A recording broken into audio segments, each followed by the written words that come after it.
Bismillahirrahmanirrahim. Assalamu alaikum. Today our topic of discussion is diabetes insipidus. Before going forward, this is Jamil Rahman and you are watching my YouTube channel JR Edutainment. So please do like, comment, subscribe and share it to your colleagues. Also press the bell icon to get notifications.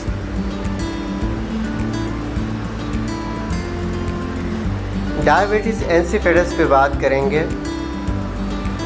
Diabetes insipidus is a disorder in which pituitary gland did not produce enough antidiuretic hormones, also known vasopressin, which is characterized by increased diluted urine output and feeling of extreme thirst. Diabetes insipidus एक ऐसा disorder है जिसमें pituitary gland एंटीडायरेटिक hormones नहीं बनाता या बहुत कम level पे बनाते हैं। एंटीडायरेटिक हार्मोन्स को दूसरा नाम हम वेसोप्रेसिन या एर्जिप्रेसिन भी कह सकते हैं। इसके अलावा जब एंटीडायरेटिक हार्मोन्स प्रोड्यूस नहीं होता तो यूरिन आउटपुट बढ़ जाता है और पेशेंट को बहुत ज़्यादा प्यास लगने लगती है। यूरिन आउटपुट इसलिए बढ़ता है क्योंकि एंटीडायरेटिक हार्मोन्स का काम रीएब्जॉर्प्शन होता है। ये किडनी में रीएब्जॉर्प्शन करता है और यूरिन का आउटपुट कम हो जाता है। नॉर्मल फिजियोलॉजी ये है कि पिट्यूटरी ग्लैंड के पोस्टीरियर फोसा में एंटीडायरेटिक हार्मोन्स प्रोड्यूस होते हैं। इसको हम वेसोप्रेसिन भी कहते हैं। ये किडनी पे असर करता है। किडनी में नेफ्रॉन जो फंक्शनल यूनिट है, इसके ये डिस्टल कन्वोल्यूटेड ट्यूब्यूल और ये कलेक्टिंग डक्ट, ये दोनों जो है इसमें परमेबिलिटी को इंक्रीज़ कर देते हैं और यहाँ पे रीएब्जॉर्प्शन ऑफ वाटर को इंक्रीज़ करते हैं। जब यहाँ पे रीएब्जॉर्प्शन होता है तो यूरिन का आउटपुट कम हो जाता है। इसके अलावा एडीएच जो है एंटीडायरेटिक हार्मोन, ये पेरिफेरल वस्कुलर रेजिस्टेंस को भी बढ़ा देता है और ब्लड प्रेशर को इस तरीके से मेंटेन करता है। Types of diabetes insipidus. सबसे पहले नंबर पे है सेंट्रल और न्यूरोजेनिक डायबिटीज़ इंसिपिडस। सेंट्रल और न्यूरोजेनिक डायबिटीज़ इंसिपिडस तब होगा जब एब्नॉर्मेलिटी हाइपोथैलेमस या पिट्यूटरी ग्लैंड में हो, एडीएच रिलीज नहीं होगा और इसी वजह से डायबिटीज़ इंसिपिडस होगी। दूसरे नंबर पे है nephrogenic diabetes insipidus. Nephrogenic diabetes insipidus उस कंडीशन को कहेंगे जब किडनी में प्रॉब्लम हो, किडनी एडीएच को सही रिस्पांस ना दे रहा हो या फिर रीएब्जॉर्प्शन सही ना कर रहा हो, उसी वजह से उसको हम नेफ्रोजेनिक डायबिटीज़ इंसिपिडस कहेंगे जब किडनी में ख़राबी हो।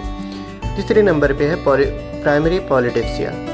वो कंडीशन है जिसमें एक आम इंसान बहुत ज़्यादा पानी पीता है और ज़्यादा यूरिनेट करता है और उसी वजह से उसके इलेक्ट्रोलाइट्स इम्बैलेंस होता है और डायबिटीज़ इंसिपिडस होता है। उसको हम प्राइमरी पॉलीडिप्सिया कहते हैं। गेस्टेशनल डायबिटीज़ इंसिपिडस उस कंडीशन को कहते हैं जब एक फीमेल प्रेग्नेंट हो जाए और उसको डायबिटीज़ इंसिपिडस हो, उस कंडीशन को हम गेस्टेशनल कहेंगे। साइन सिम्टम्स की बात करेंगे तो डायबिटीज़ के साइन सिम्टम्स में पॉलीयूरिया, नॉक्टूरिया या बेड वेटिंग। ये वो कंडीशन है, पॉलीयूरिया जो पेशेंट ज़्यादा यूरिन कर रहा हो, ज़्यादा यूरिन पास कर रहा हो। नॉक्टूरिया जब रात में यूरिन के लिए बार बार उठ रहा हो, उसको हम नॉक्टूरिया कहते हैं, जिससे नींद भी डिस्टर्ब हो जाती है।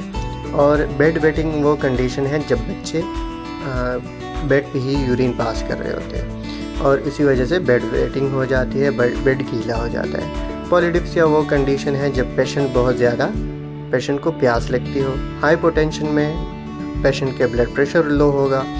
डिहाइड्रेशन और ड्राई स्किन होगा।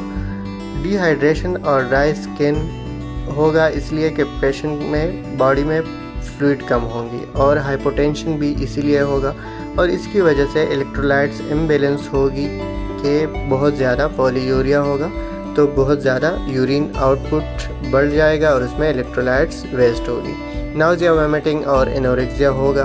कंस्टिपेशन होगी पेशेंट को, मसल क्रैम्प्स और फटीग होगी और डिस्टर्बेंस इन स्लीप होगी, नींद नहीं आएगी पेशेंट को। इसके अलावा ट्रीटमेंट ऑफ डायबिटीज़ इंसिपिडस में डेस्मोप्रेसिन अगर सेंट्रल डायबिटीज़ इंसिपिडस हो तो उसको हम डेस्मोप्रेसिन सिंथेटिक ADH है, हम ये पेशेंट को दे सकते हैं। मेंद्रेन और नॉक्डर्ना के नाम से आते हैं। दूसरे नंबर पे ये अजीब है लेकिन ये ट्रीटमेंट है बिल्कुल रिसर्च के मुताबिक, हाइड्रोक्लोरोथाइज़ाइड दे सकते हैं। हाइड्रोक्लोरोथाइज़ाइड बेसिकली ये डायलिसिस के लिए यूज़ होता है, लेकिन यहाँ पे इसका काम पैराडॉक्सिकल है, मतलब ये इसका काम उल्टा है।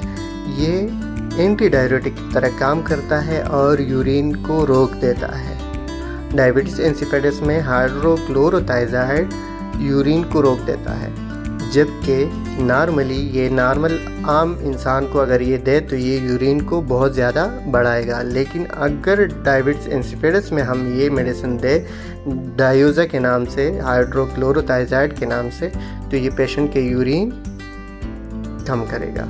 Thanks for watching.